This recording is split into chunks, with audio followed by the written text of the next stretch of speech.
Salut à tous! Depuis le début jusqu'à maintenant, nous apprenons que Jésus-Christ est capable de tout parce que c'est de lui, par lui et pour lui que toutes choses sont, afin que toute la gloire lui appartienne pour toujours et à jamais. Dans la vidéo précédente, nous avons appris de l'action de Balak, roi de Moab, qu'une chose que fait l'ennemi lorsqu'il sait qu'il ne peut pas gagner une bataille contre vous est de recourir à l'usage des malédictions. Cependant, nous avons aussi vu, en tant que point final, la déclaration de Dieu qui précise que les enfants de Dieu sont des personnes bénies et donc ne peuvent pas être maudits. Aujourd'hui, nous allons développer un peu plus ce que Dieu veut dire lorsqu'il dit « Tu ne maudiras point ce peuple car il est béni ». Alors, commençons. La Bible dit qu'après avoir appris que Balaam a refusé de répondre à sa demande, Balak envoya plus de chefs avec la promesse d'une plus grande récompense à Balaam, qui alors accepta cette deuxième demande du roi de Moab et partit avec ses chefs, méprisant ainsi la volonté absolue de Dieu. Par la suite, Balak et Balaam se rendirent sur un point élevé du pays, d'où ils pouvaient voir la périphérie du camp israélite, afin de faire les sacrifices nécessaires pour maudire les Israélites.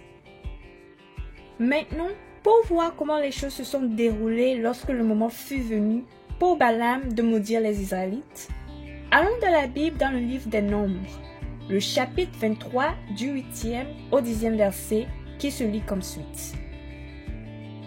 Comment maudirais-je celui que Dieu n'a point maudit? Comment serais-je irrité quand l'Éternel n'est point irrité? Je le vois du sommet des rochers, je le contemple du haut des collines. C'est un peuple qui a sa demeure à part et qui ne fait point partie des nations. Qui peut compter la poussière de Jacob et dire le nombre du quart d'Israël? Que je meure de la mort des justes et que ma fin soit semblable à la leur. Amen. Alors, comme vous pouvez le voir ici, les paroles sortant de la bouche de Balaam ne sont que favorables aux Israélites, et cela parce que la puissance de Dieu était au contrôle de sa langue. Par exemple, au verset 8, nous voyons Balaam se demander pourquoi en premier lieu il maudirait et serait irrité contre un peuple que Dieu n'a ni maudit et n'est ni en colère contre. Montrant en premier plan qu'il n'y a point de colère en Dieu envers ses enfants et que la seule chose qu'il désire pour eux est qu'ils demeurent en paix. Au verset 9, Balaam souligne qu'Israël est un peuple qui se met à part et ne se mélange pas aux autres nations.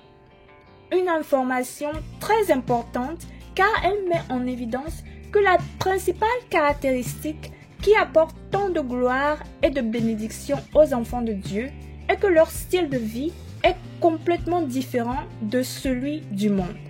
Signifiant que où qu'ils soient, vous remarquerez que leur façon de s'habiller, de parler, ainsi que leur comportement sont très différents des autres. Pour conclure, au verset 10, nous voyons l'Esprit de Dieu attester à travers Balaam que quand Dieu dit qu'il a béni son peuple, il multiplie et manifeste beaucoup de grandes choses dans la vie de ses enfants, à tel point que personne ne peut compter ne serait-ce qu'un quart de leur bénédiction.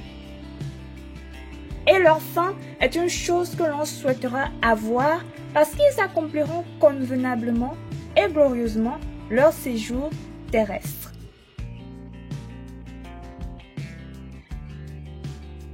Bien-aimés en Christ, lorsque vous donnez votre vie à Jésus-Christ et devenez chrétien, il n'y a plus de séparation entre vous et l'amour que Dieu a pour vous.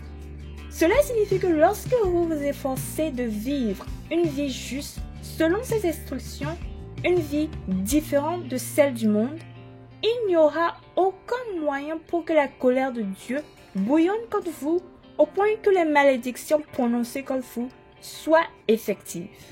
Mais plutôt, la bénédiction de Dieu abondera dans tous les aspects de votre vie. Amen.